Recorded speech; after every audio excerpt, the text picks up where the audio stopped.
Hello, my name is Kelsey McGrath. I use she, their pronouns, and I am talking in defense of time. Excellent. And are you ready? Yep. Josh Gordon, are you ready? Hell yeah, finger guns. Finger guns. Right Club audience, are you ready? Yeah. Then it is Kelsey McGrath in 3, 2, 1, begin. Time, as an Aquarian with an inclination for daydreaming, I think about time a lot. So number one, how dare you? And number two, how dare I try to write about time in only 7 minutes? All right, so here we go. Sing it if you know it. And the seasons, they go round and round, and the painted ponies go up and down. We're captive on the carousel of time. We can't return, we can only look behind from where we came and go round and round and round in the circle game. My father was a chimney of a man, coughing up ash from porch cigarettes lit between soapboxes and rounds of gin rummy. I marveled at the thinning spot on his steel-toed boot, leather worn away from time like tree rings. He made time spin slowly as he took in the changing leaves in his backyard and peered over the neighbor's fence, always concerned about their restless German shepherd, Mr. P. He'd bring him milk bones in his pockets and shoot the shit with passersby. Time is a father, sturdy, consistent. Time is a mother, soft, forgiving. Time is a cousin to wisdom with wings. And my father was a cathedral of a man. He began praying to God when no one else would listen, and when the government and my mother began to take all of his money in the divorce. And prayers like exhales, riding, wafting smoke rings, jugs of wine, and loaves of bread. Carlo Rossi smelled like vinegar, and he found time in the last drop, between pores for hours and hours, between American Idol and bad TBS movies. Circle Game was his favorite song on Joni Mitchell's album, Ladies of the Canyon, and I don't know if he listens to music anymore. He played it as we danced in the kitchen on his Nicholson Street apartment, Joni's ethereal siren in the air mixed with grill smoke and the promise that we'd feast like kings over Cornish hens and baked potatoes.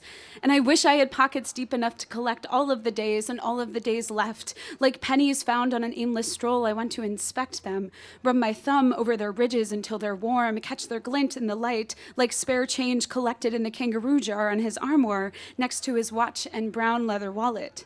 Time is a father, and it is fleeting, like he is, like I am, like we are.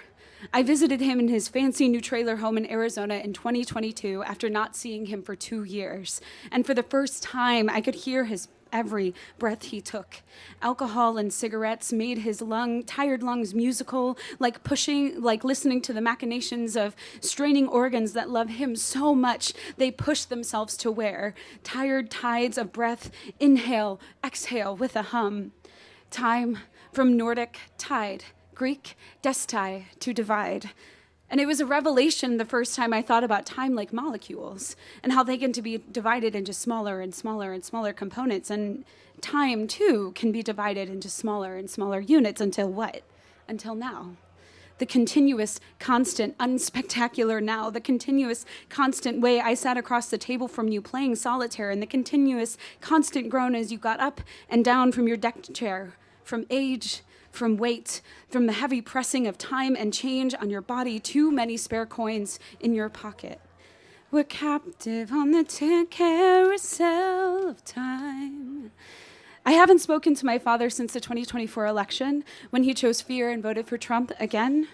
He's a prime demographic, too, a white boomer who worked blue-collar jobs his whole life and never completed a higher education, who didn't travel or have the means to, who grew up in the Catholic Church and started smoking at 14, who polished off Rolling Rock bottles after dinner like it was a competition. He called me a handful of times since November, Christmas, New Year's, on my birthday last week, but I always let it go to voicemail, and I don't even have his number saved in my phone anymore. There is one in me who wants to reach out to him because I know that he'll be gone one day, and I don't know how to respond when that day comes. I feel like I've spent so much of my adulthood grieving the idea of my dad, trying to understand and articulate what this man meant to me and the role he played in my life. He's why I can talk to anyone and deeply value the pursuit of perspective, seeking out others' perception to enrich my own understanding. He's why I love nature and can identify maples, oaks, and shagbark hickory. And he's also why I don't drink anymore. As of today, I am 700 days sober. Alcohol-free, let me say that. Because I have seen too much time wasted, too many lamps thrown, too many doors slammed, eyes glazed over, too much yelling and loud noises, and I've spent too much time trying to find myself in that same narrative, searching for the bottoms of bottles for courage, validation, and answers, only to come up empty. My dad always appears in my writing as a sketch, an idea, an outline of a man, rather than shiny pennies in my pocket. I grapple with how to describe him and our relationship and honor the fulsome complexity of how he did his best, and also how I deserved better. How do you tell the story of a man who is silly and strong-willed and impatient, and whose signature, once an easy masterpiece of line and curve, now shakes with effort and concentration? He always told me to sign my name like I was somebody. When I was 9, he brought me this fantastic neon pink and yellow vinyl plane kite from Sam's Club, and it must have cost him at least $20, but he was so excited to show it to me, and it flew like a dream.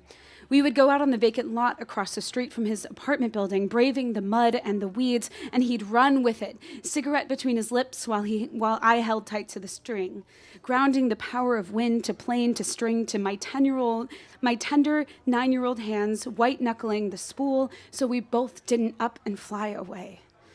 We can't return, we can only look behind from where we came. My father is a blank space of a man.